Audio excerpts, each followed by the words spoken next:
Саламатсыздар, урматтуу достор. Биз сиздер менен бүгүн Индия бийинин үйлөнөбүз. Анын үчүн мага бул кыздар жардам берет. Биринчиден биздин осанкабыз түз кармашыбыз керек жана бийди үйрөнүп баштайбыз. Бурулабыз, оңго 1, 2, 3, 4. Кол ылдый түшөт. Колду ылдыйга кылып туруп, оң бут менен алдыга шаг кылып, плечо менен кыймылдайбыз. 1, 2, 3, 4. Артка кайра.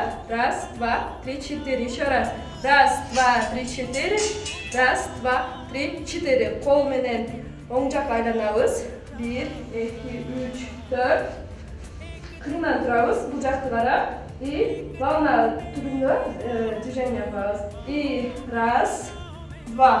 Кайрадан ушул эле азыркы эле движение менен сол жакка кайра айланабыз. 1, 2, 3, 4. Кайра кырынан. И 1, 2, 3. Ушул бойдон кол түшөт ылдыйга. И алдыны кайра карап турабыз.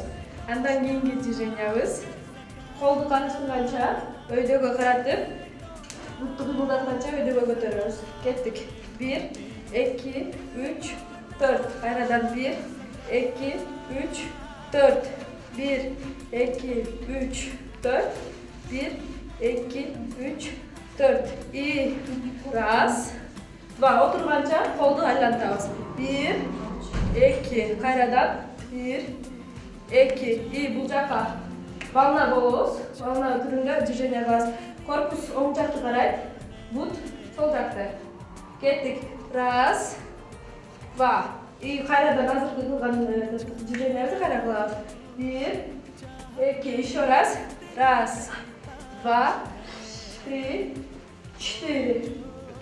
Кийинки движениябыз бутты өйдө көтөргөнчө бутуңардын учу менен колду ачабыз. 1, 2. Артка, бут артка кетет. Кол бири өйдөдө, бири ылдыйда түз кылып кармайбыз. Кайрадан 1, алдыга бут кетет. Кайра. Алдыга бут. Артка, алдыга кет. 1, 2, 3, 4. 1, 2, 3, 4. И ушул движение менен колду алдыга ачабыз. 1, 2, 3, 4. Ушул движение менен эми круг кылып жасайбыз. 1, 2, 3, 4. 1, 2, 3, 4. Бүгүн биз сиздерге Индия бийинин кыскача көрсөтүп бердик. Бийлеңиздер, ден соолукта болуңуздар.